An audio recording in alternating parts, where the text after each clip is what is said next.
Respect for the message, Valentine. Max V, Alleviate, Terror, yo, boss bingo, one night. Amuri hakuna tunu, hakutariswe mazita kuti uyu mwana wa chipo. Mazvita ndiri mpenyu, ndoda kutenda mazvita ndararama kubva kunandira kubata zvita iwe upenyu. Kwamuri hakuna anotenga, ene Mwari ndimi munotonga. Nasi ndoritenda denga, alright then, ndichiti Hera, Mwari munohera, zita renyu rinohera, ndapfugama ndaombera zvima. Mepo zvavanondikandira munoita back to sender muchivadzorera again. Hera, Mwari munohera, zita renyu rinohera, ndapfugama ndaombera zvima. Mepo zvavanondikandira munoita back to sender muchivadzorera. Handikwati zvitomakana godobori nditori highly protected naMwari musi wesvondo. Haundishaye kutemberi pandakatsika panopisa shamwari chinini chacha. Ndo vakandipa chipo chekudzidambura ndandidza ndiperese sipo. Vamwe vakarumba vakatozopisa tiripo vakapera tiripo. Nanasi tingoripo pavanoti chuchu.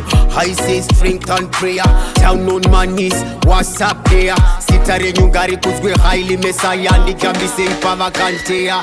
Alright then, Hera, Mwari munohera, zita renyu rinohera, ndapfugama ndaombera zvima. Mepo zvavanondikandira munoita back to sender muchivadzorera again. Hera, Mwari munohera, zita renyu rinohera, ndapfugama ndaombera zvima.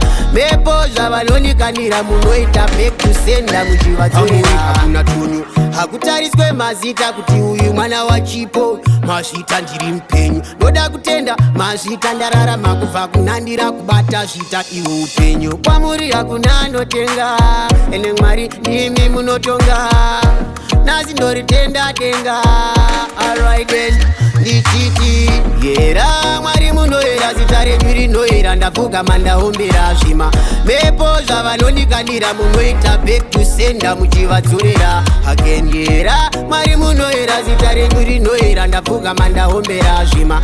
Mepo zvavanondikandira munoita back to sender muchivadzorera.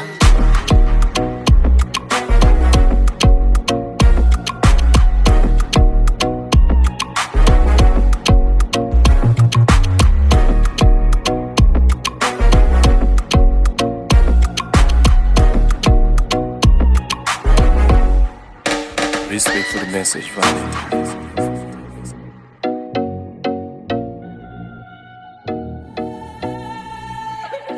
Yo,